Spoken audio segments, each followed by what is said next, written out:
Remedy's Alan Wake is a psychological action thriller heavily inspired by Stephen King and surreal, supernatural TV shows like Twin Peaks and The Twilight Zone. It became a cult hit but never had a direct sequel. Almost a decade later, when action-adventure Control launched, eagle-eyed fans noticed the two games were in fact set in the same universe. Lynchian storyteller Sam Lake sprinkled clues across both games, from subtle Easter eggs to reversed messages hidden in the game's soundtrack. The new AWE DLC unveils an even deeper crossover between both games' storylines, so now is a great time to summarise what we know about their connection so far. Oh, and naturally, beware major spoilers for both Alan Wake and Control, and very minor spoilers for the AWE DLC.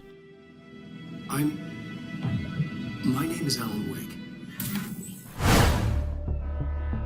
In Alan Wake, a writer of the same name travelled to a small town named Bright Falls. Here, the mysterious Cauldron Lake acted as a paranormal gateway to an alternate dimension, home to a malevolent entity called the Dark Presence, capable of transforming innocent townsfolk and mundane objects into hostile forces. What's more, the lake itself had reality-altering properties, bringing the writer's fiction to life. Control reveals that the supernatural event players witnessed in Bright Falls was not an isolated incident. In fact, this event and many others like it are studied by the Bureau and classified as an AWE, or Altered World Event. In Control, players uncover documents explaining how the FBC is fully aware of what went down in Bright Falls, that Alan himself is still missing, presumed dead, and that his light switch, the clicker, is undoubtedly an object of power. His wife Alice was even interviewed by the FBC when they were tipped off by ex-Bureau agent Frank Breaker. Fans may recall his daughter, Sarah Breaker, was the sheriff of Bright Falls. A secret containment chamber also has one of Alan Wake's typewritten pages on display. Finding it triggers a vision of Wake writing. One note even details how the collectible coffee thermoses from Alan Wake are now treated as altered items, given their proximity to the event. Alan Wake's spin-off game American Nightmare also references another AWE like the incident at Bright Falls.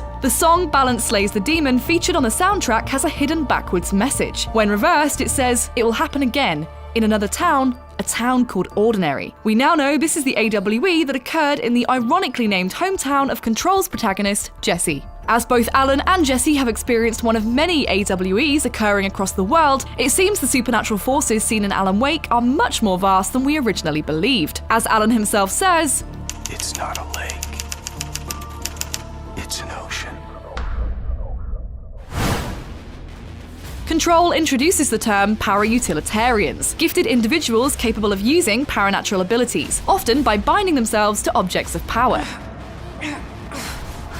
Para-utilitarians are often sought out by the Bureau for their Prime Candidate program, used for seeking out a suitable successor for the director. One such suspected para-utilitarian is Alan Wake himself. Bureau documents reveal how Wake had been flagged for his potential paranatural abilities, seeing as he was able to tap into the power of Cauldron Lake to alter reality through fiction, and has participated in, and therefore been altered by, an AWE. It's obviously in the Bureau's best interest to locate Wake. Hopefully Jesse's journey into the investigation sector in the AWE DLC could give us a lead to the writer's location.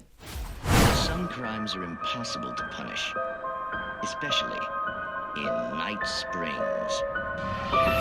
Seen throughout Alan Wake, the fictional TV show Night Springs was a homage to The Twilight Zone, and it's connected to the weirder, wider goings-on of Control. Among the game's many collectibles is a document that discusses how Night Springs was originally just a sci-fi show, but was eventually rebooted by the FBC to introduce paranatural concepts to the public. In addition, during Alan Wake, Sheriff Sarah Breaker asks Wake's agent Barry to deliver a message to a select few people in Bright Falls to get help, issuing the code word Night Springs, okay? They'll know what to do.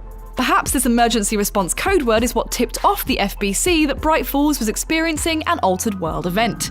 Are we men dreaming of being butterflies, or butterflies that dream of being men? The dark presence that plagued Wake is not limited to Cauldron Lake, as players will discover in Control's AWE DLC. Having been summoned to the investigation sector by a vision of Wake, Jesse will come up against the same shadowy entity Wake faced in Bright Falls. Just like Alan and his humble torch, they can be hurt in the light, only in the light. Jesse will need to use a light source to defeat it.